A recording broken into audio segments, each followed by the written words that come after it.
ರಾಸಾಯನಿಕ ಔಷಧಿ ಸಿಂಪಡಣೆಯಿಂದ ಲಕ್ಷಾಂತರ ಬೆಲೆ ಬಾಳುವ ಬೆಳೆ ನಾಶವಾಗಿರುವ ಘಟನೆ ರಾಯಭಾಗ ತಾಲೂಕಿನ ಮುಗಳಕೋಡ ಪಟ್ಟಣದಲ್ಲಿ ನಡೆದಿದೆ.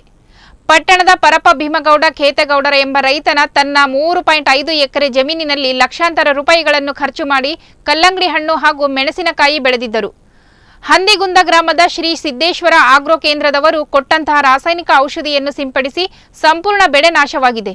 ಇನ್ನು ವಿಷಯ ತಿಳಿದು ಕುಡಚಿ ಮತಕ್ಷೇತ್ರ ಶಾಸಕ ಮಹೇಂದ್ರ ತಮ್ಮಣ್ಣವರ್ ಸ್ಥಳಕ್ಕೆ ಆಗಮಿಸಿ ಬೆಳೆ ಪರಿಶೀಲನೆ ನಡೆಸಿ ಸಂಬಂಧಪಟ್ಟ ಅಧಿಕಾರಿಗಳನ್ನು ದೂರವಾಣಿ ಮುಖಾಂತರ ಸಂಪರ್ಕಿಸಿ ಸೂಕ್ತ ಪರಿಹಾರ ನೀಡುವಂತೆ ಸೂಚನೆ ನೀಡಿದ್ದಾರೆ.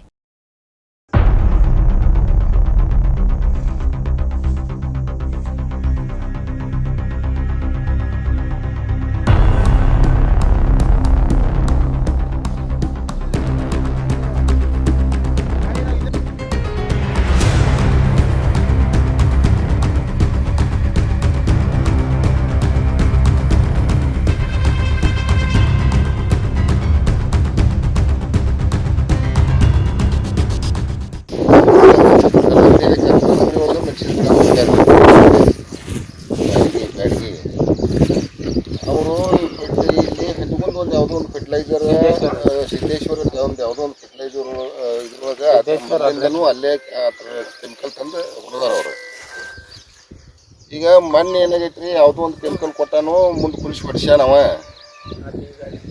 ಅವು ಏನು ಹೊಡ್ಸ್ಯಾನಲ್ಲ, 2 ದಿವಸನಾಗ ಪುಡಿ ಇಡೀ ಪುನಃ ಹೋಗ್ಬಿಟ್ಟೈತಿ.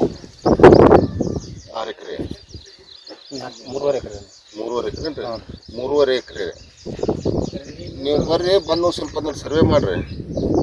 ಅದನ್ನ ಬಂದು ಇವತ್ತು ಸರ್ವೆ ಮಾಡಿ ಮತ್ತು ಅದಕ್ಕೆ ಆ ಸಂಬಂಧಪಟ್ಟ ಫರ್ಟಿಲೈಸರ್ ಅಂಗಡಿ ಮ್ಯಾಗ ಏನು ಕೇಸ್ ಕೊಡೋಕ್ಕಾಗೈತಿ ಮತ್ತು ಇವ್ರಿಗೆ ಪರಿಹಾರ ಏನು ಇದನ್ನು ಮಾಡೋಕ್ಕಾಗೈತಿ. ಇವತ್ತು ಬಂದು